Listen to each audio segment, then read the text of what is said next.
तुम्ही देखील बाहेरचं पनीर खाताय ज्याच्यात प्रिझर्वेटिव्ह असतं?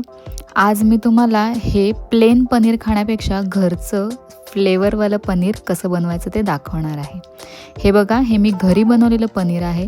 बाहेरच्यासारखंच लागतं, पण ह्याच्यामध्ये मी थोडेसे फ्लेवर्स ॲड केलेले आहेत. तर चला सुरुवात करूया हे कसं बनवले पनीर ते बघायला.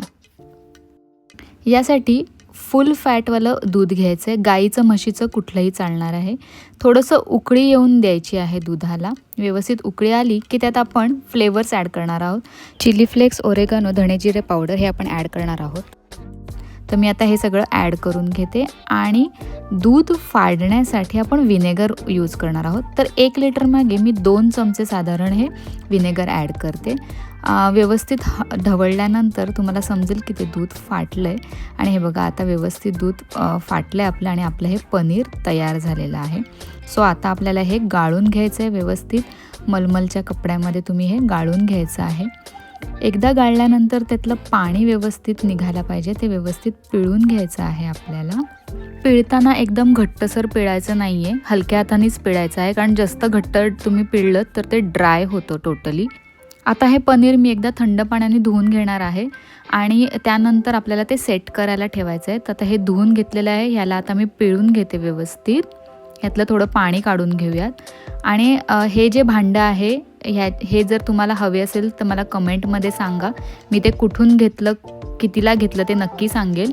आता आपल्याला ते पनीर व्यवस्थित प्रेस करून घ्यायचं आहे. त्याला तो चौकोनी जो शेप आहे तो येईल. आणि ह्याच्यावरती एक झाकण येतं. ते झाकण लावून आपल्याला त्याच्यावर प्रेशर आणायचं आहे. तर प्रेशरसाठी मी त्याच्यावरती एक जड वस्तू किंवा खलबत्ता वगैरे जे काय तुमच्याकडे असेल ते तुम्ही ठेवून फ्रीजमध्ये आपण ते सेट करायला ठेवणार आहोत. सो आता हे झाकण लावून मी त्याच्यावरती खलबत्ता ठेवते आणि म्हणजे ते प्रेस होईल व्यवस्थित. आणि आपण हे आता फ्रीजमध्ये 2 तासासाठी सेट व्हायला ठेवणार आहोत. हे बघा, तुम्ही बघू शकताय फ्रीजमधनं काढल्यानंतर पनीर एकदम रेडीमेड बाहेरून आणल्यासारखंच दिसतं आणि ते टेस्टला पण तसंच लागतं.